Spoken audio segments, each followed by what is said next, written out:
Il y a des nika qui m'ont convoqué dans ANER. Et ça, des points d'actualité où tu peux partager en haut, bisona bino.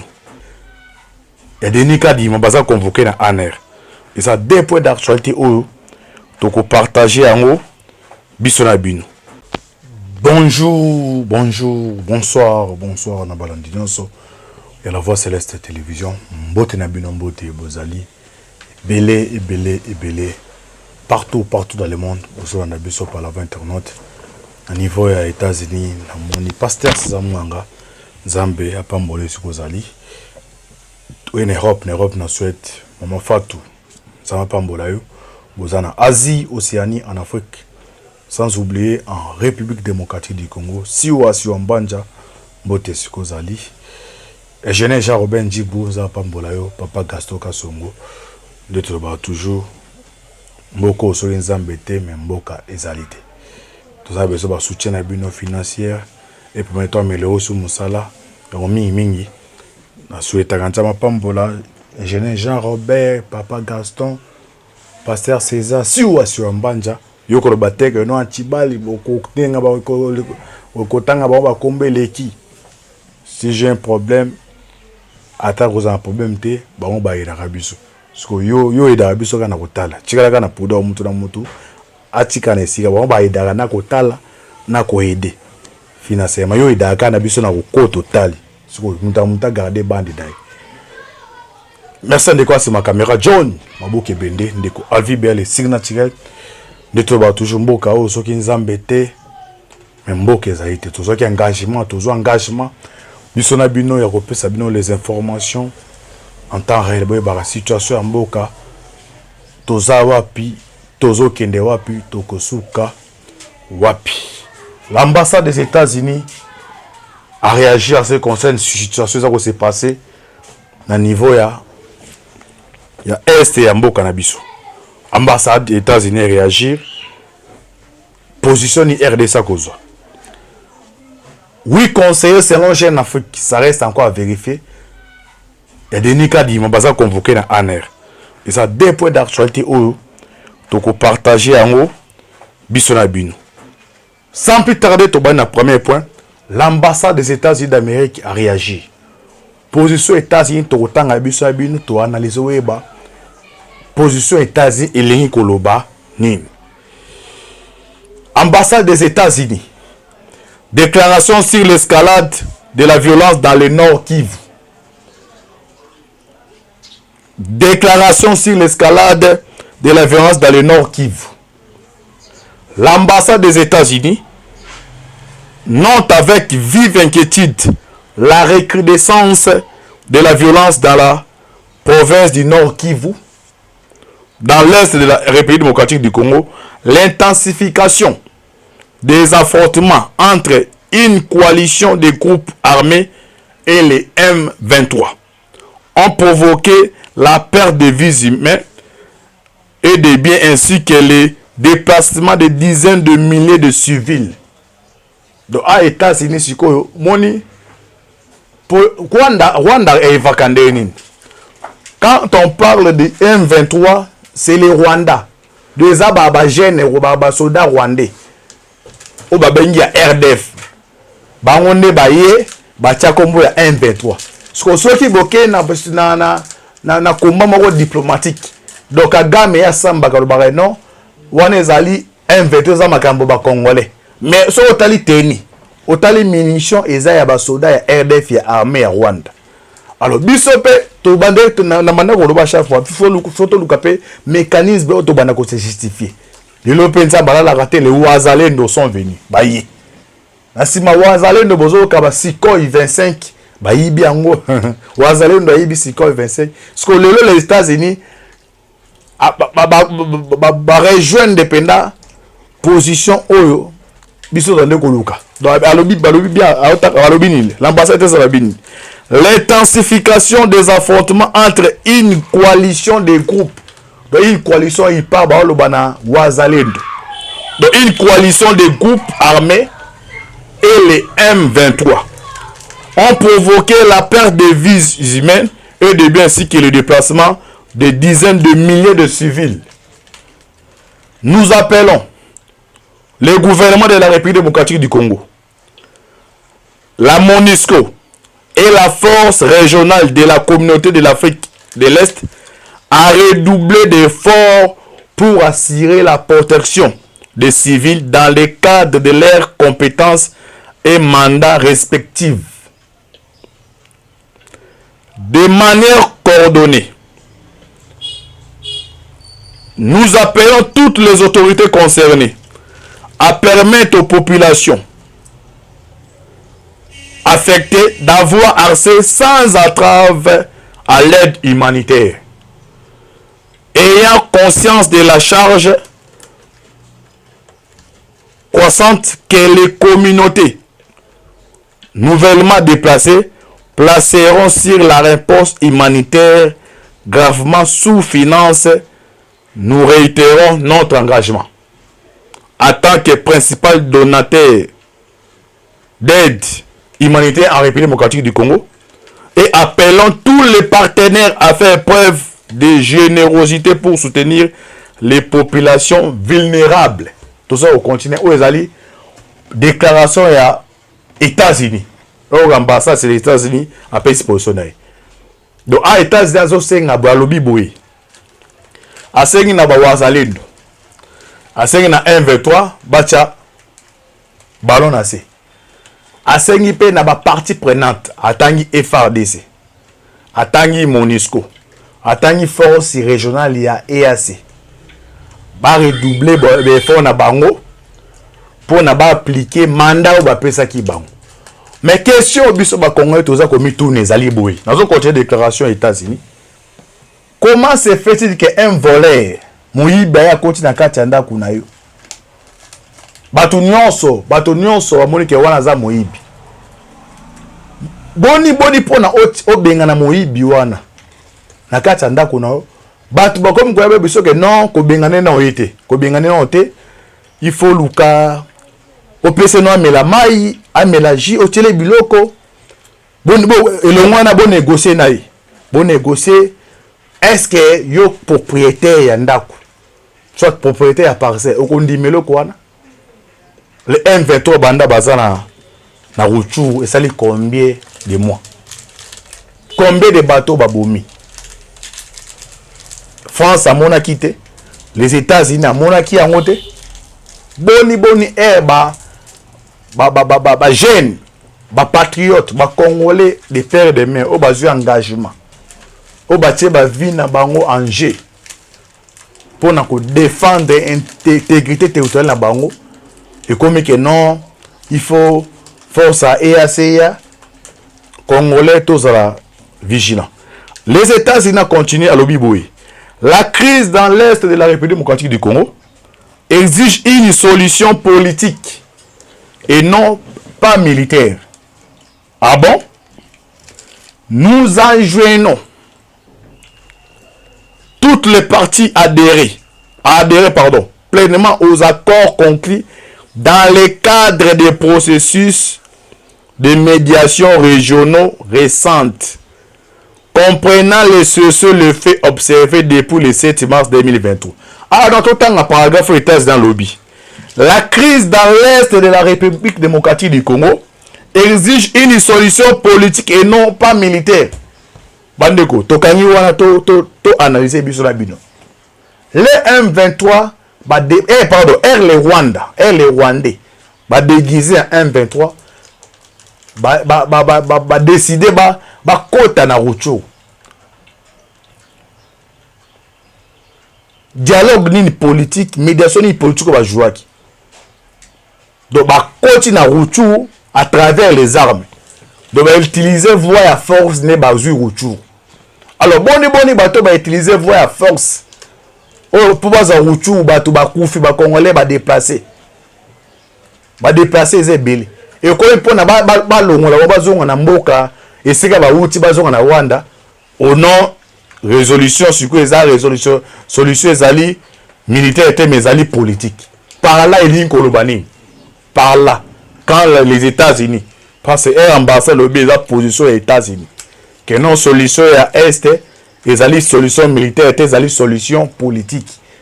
ok bango ba koti ba utiliser position militaire ne permettait pas à retour one.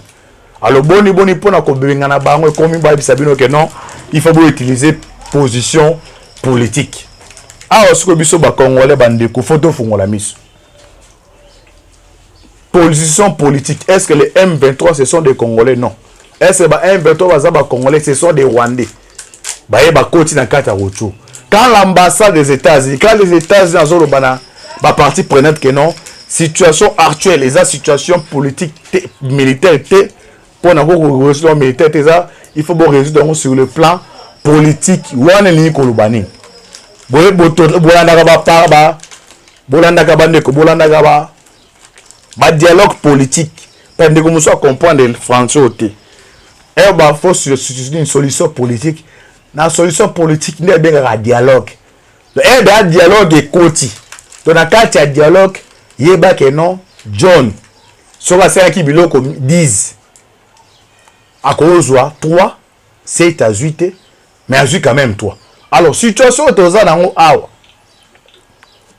Au Rwanda à travers RDF armée na bango ba utiliser entre guillemets ba tiro M23 ba yeba koti piller ba bomi quand les États-Unis ba non pour na ko résoudre cette situation là et aussi ngate résolution mon que la militaire il faut la résolution moi la politique topé ça qui chance ils ont tous les accords les awana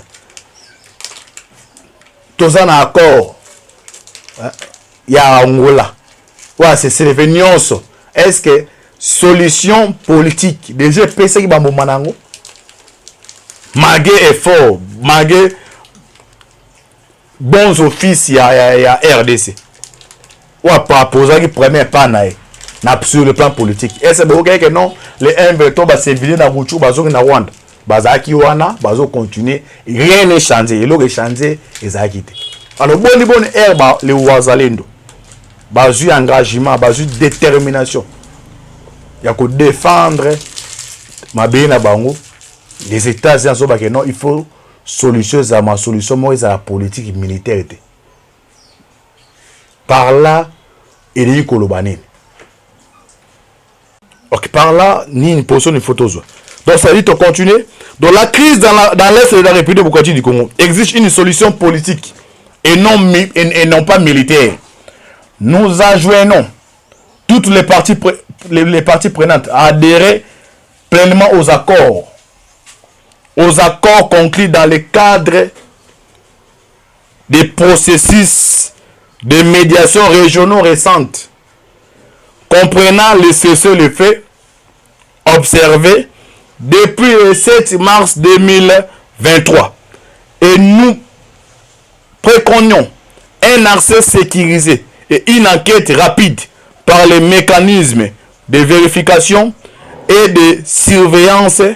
Nous réitérons notre propre engagement à appuyer ces processus et nous utiliserons tous les outils diplomatiques disponibles pour isoler et condamner ceux qui sapent la paix et la sécurité dans l'est de la République démocratique du Congo.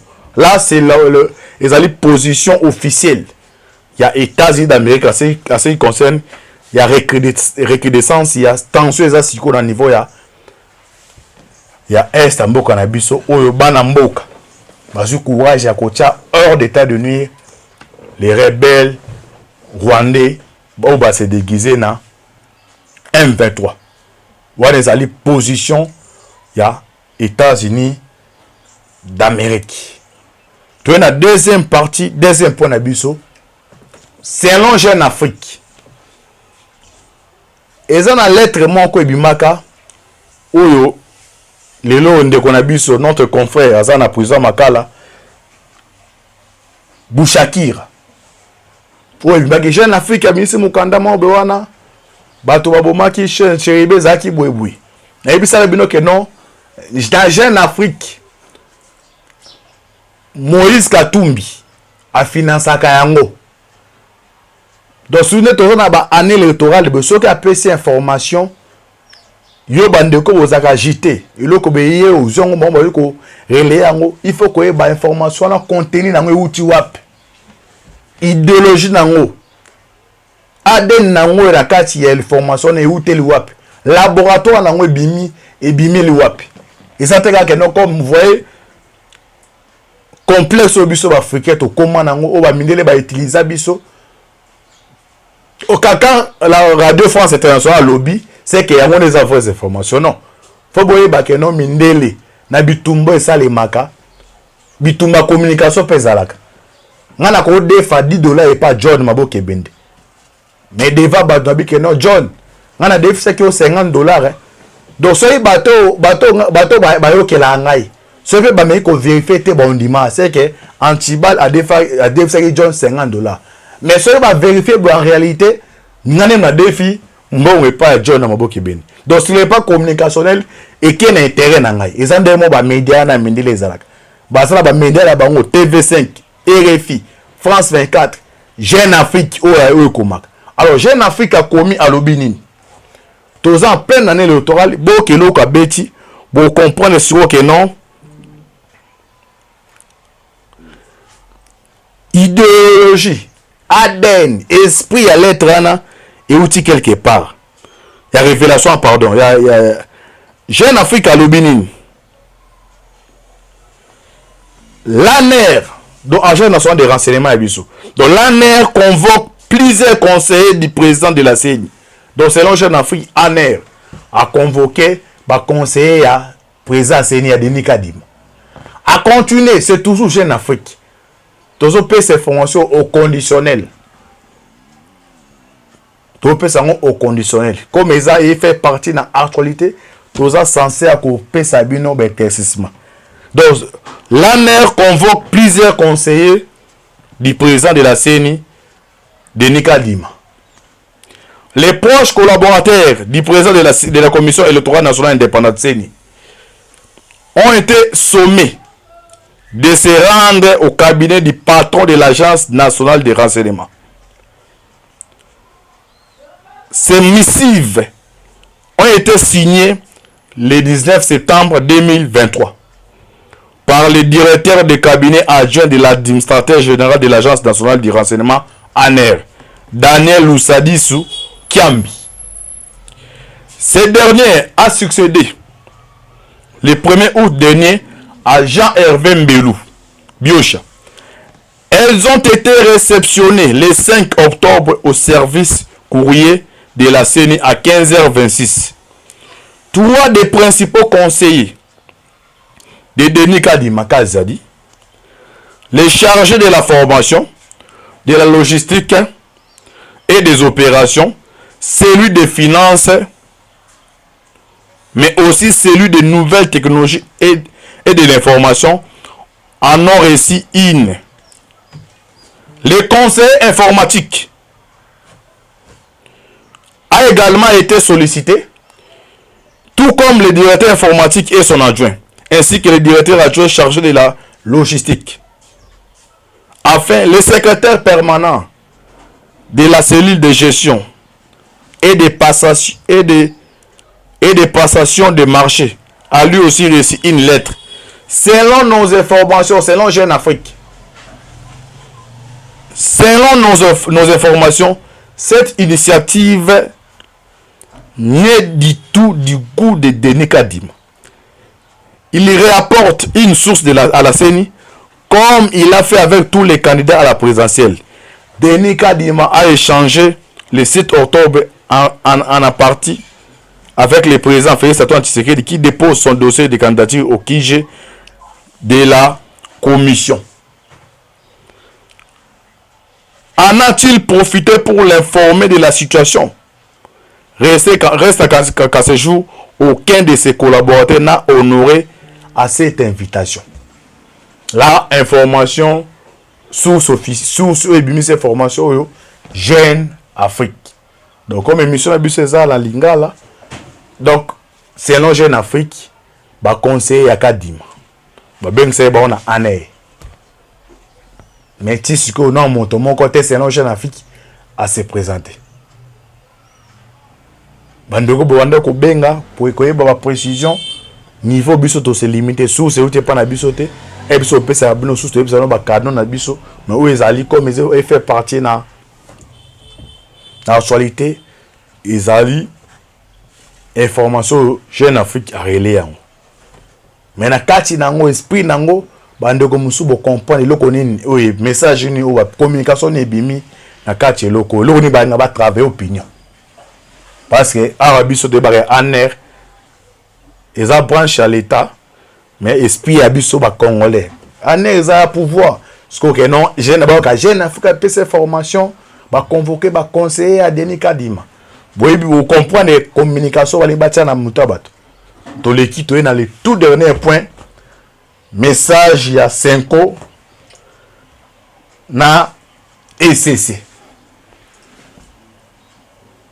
bande ko bolanda la première partie ya réunion à Kashamata na ebisa bino na tanga la déclaration à Bécho la sala qui un mois déjà passé lelo oyo 5 basango ECC église protestante basangani basala déclaration pour na maponami na déclaration toza autant ngo biso na bino to analyser biso na bino pour comprendre des idées idéologie nini esprit nini eza ko animer déclaration ya 5 na ECC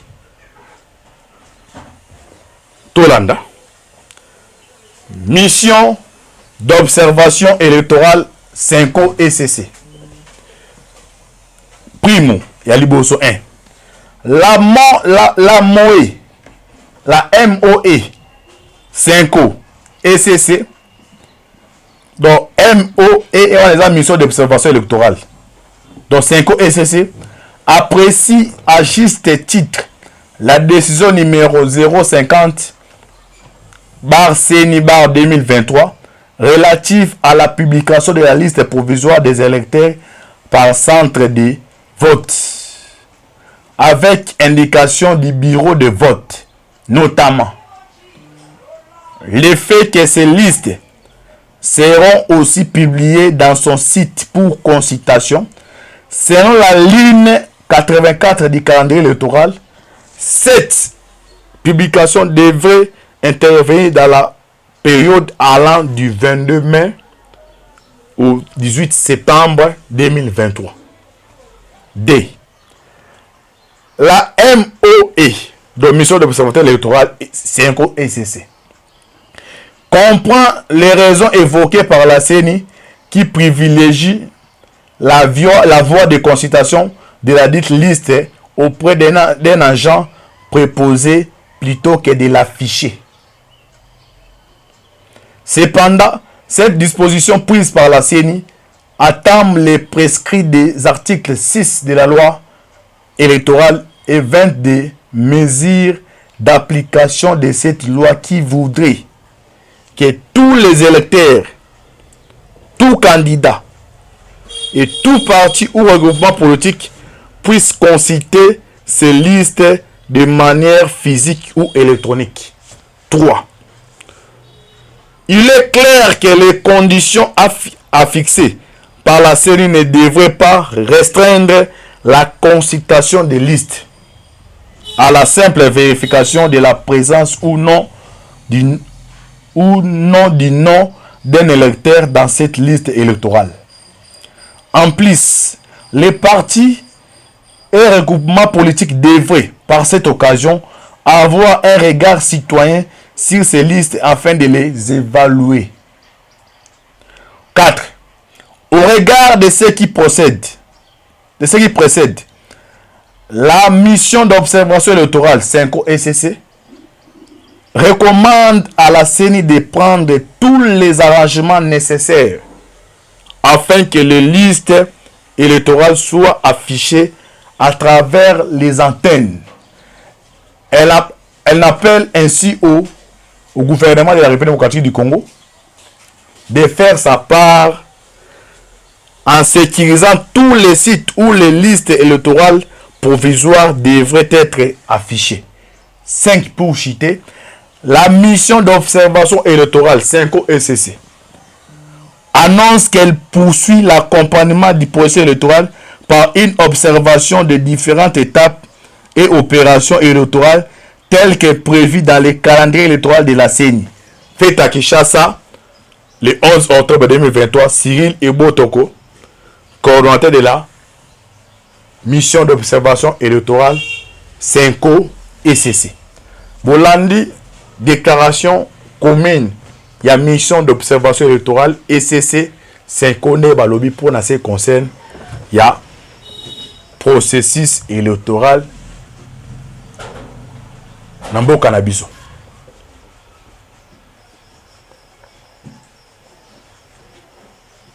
Commenter, trop commenter.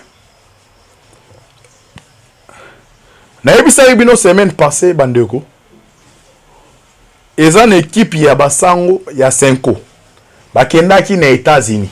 Basaki tourner moko ya muke o babengo tourner européen. Na kati ya tourner basaki wana bandeko. Déjà ba smartphone. O ezalaki na 2018 déjà okota awa. Pour na bango résultat oyo kadima kopesa ekoza directement acceptable était à mon côté. Bango commission oyo d'observation bango et banon que non selon les observateurs il y a une européen. Bon messe noire de chez Salimi. Le but c'est toza ko lobelo ko ezate pona soki tozo diffamer mon tosongolo pakala. Mais tout ça, c'est pour l'intérêt à Mboka. Intérêt à Congo. Bah, c'est un il y a après monter pelé na Congo pour l'intérêt na y. Oui, quand il y a que bani baza ate à 2023 le 23 décembre ceux qui montent au pela et ça n'est epela et talibi sauté. Mais ba biso oyo toza un intérêt biso na yo toza kolanda toza un intérêt oyo photo préserver mukie e salemi na République démocratique du Congo et ozoka ECC na Senko ba sali ba déclaration aboué ozo mo ezokende même mana proposition. Il y a Martin Fayulu. Tokoloba, est-ce que pour l'instant, rôle oyo ECC na Senko baza ko jouer. Ezali rôle il y a église au milieu du village ou bien comme rôle il y a église derrière un candidat.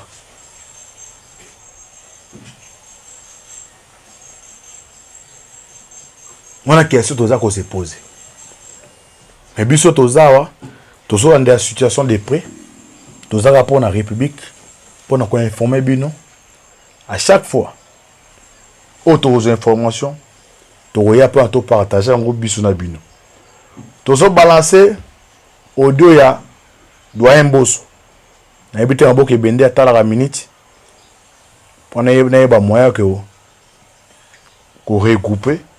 Tolanda doyen Bosso a répondre le général autoproclamé. Bosso lobby Tolanda après tout rejeter. Bon, il y a 5 minutes. Hein? Ok.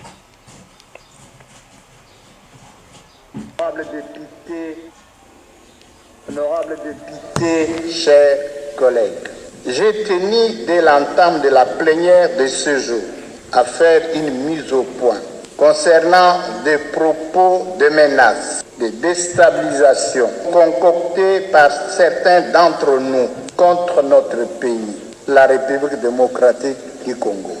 Mais avant cela, permettez-moi de rendre un vibrant hommage au président de la République, chef de l'État et garant du fonctionnement régulier des institutions de la République, Son Excellence Félix Antoine Tshisekedi Tshilombo, pour sa bravoure et sa détermination à offrir aux citoyens, dans le strict respect de la Constitution, la possibilité d'exercer leur droit du suffrage.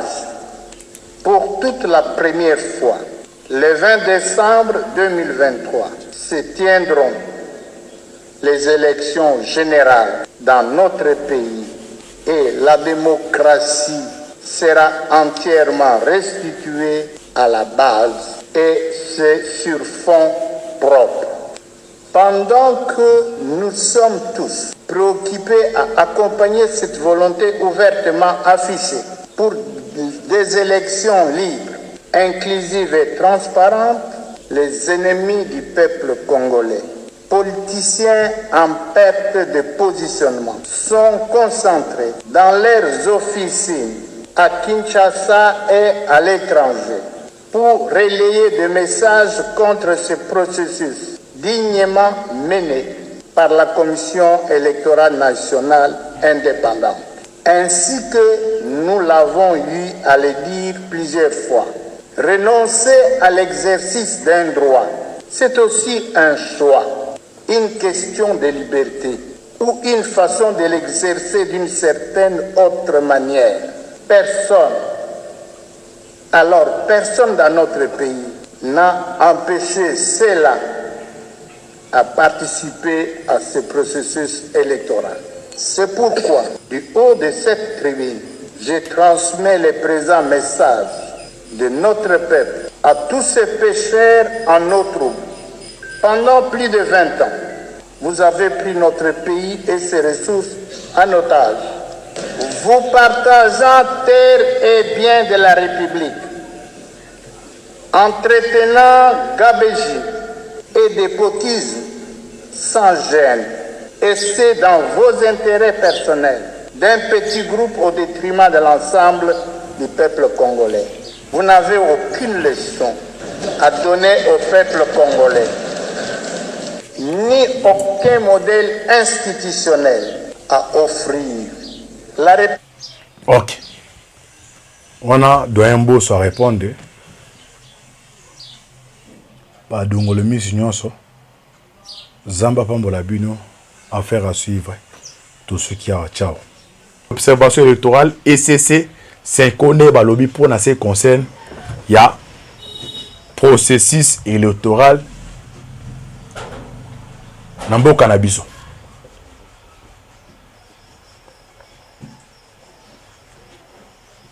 Commenter.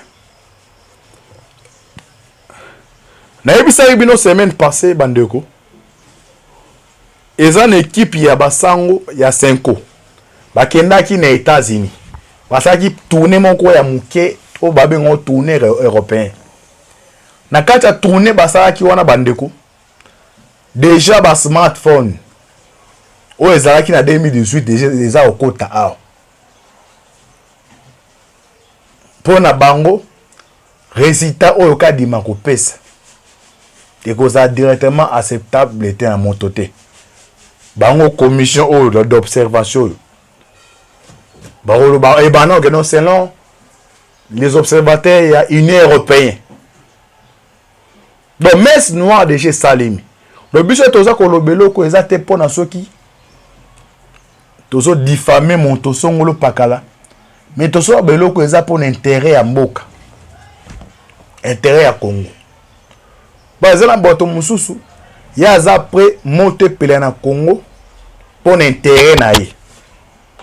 Oui ko ya bi ke bani baza ate 2023 le 23 décembre bango ceux qui monte ko pela et ça nini epela etali bisote.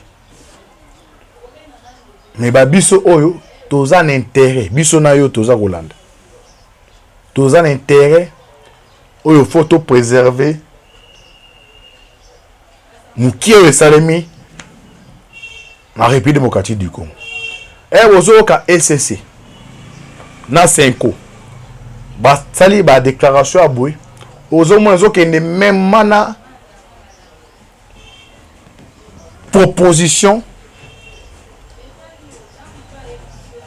il y a Martin Fayulu. Tokoloba est-ce que pour l'instant rôle oyo ECC na 5 ans baza ko jouer ezali rôle ya église au milieu du village ou bien comme rôle ya église derrière un candidat.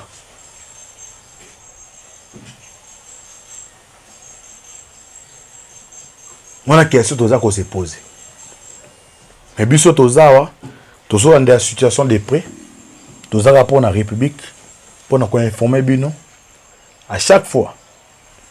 Autres informations, toya peut en partager en groupe biso na bino.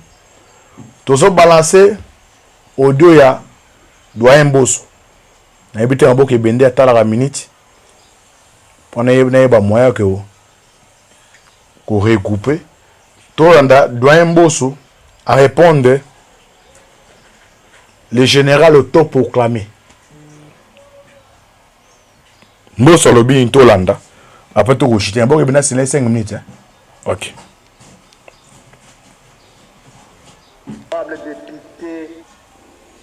Honorable député, chers collègues, j'ai tenu dès l'entame de la plénière de ce jour à faire une mise au point concernant des propos de menaces, de déstabilisation concoctés par certains d'entre nous contre notre pays, la République démocratique du Congo.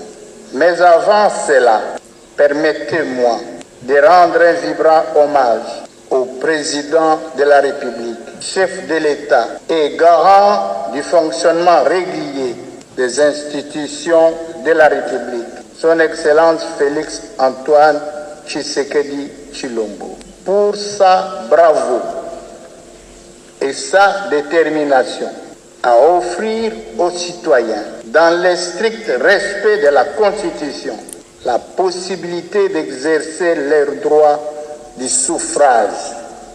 Pour toute la première fois, le 20 décembre 2023, se tiendront les élections générales dans notre pays et la démocratie sera entièrement restituée à la base et c'est sur fond propre. Pendant que nous sommes tous préoccupés à accompagner cette volonté ouvertement affichée pour des élections libres, inclusives et transparentes, les ennemis du peuple congolais, politiciens en perte de positionnement, sont concentrés dans leurs officines à Kinshasa et à l'étranger pour relayer des messages contre ce processus dignement mené par la Commission électorale nationale indépendante. Ainsi que nous l'avons eu à le dire plusieurs fois, renoncer à l'exercice d'un droit, c'est aussi un choix, une question de liberté ou une façon de l'exercer d'une certaine autre manière. Personne dans notre pays n'a empêché cela à participer à ce processus électoral. C'est pourquoi, du haut de cette tribune, je transmets le présent message de notre peuple à tous ces pécheurs en eau trouble. Pendant plus de 20 ans, vous avez pris notre pays et ses ressources en otage, vous partageant terre et biens de la République, entretenant gabegie et despotisme sans gêne, et c'est dans vos intérêts personnels d'un petit groupe au détriment de l'ensemble du peuple congolais. Vous n'avez aucune leçon à donner au peuple congolais, ni aucun modèle institutionnel à offrir. Ok. On a doyen Mbosso à répondre. Pas le Miss Nyonso. Zamba Pambola Bino. Affaire à suivre. Tout ce qui a. Ciao.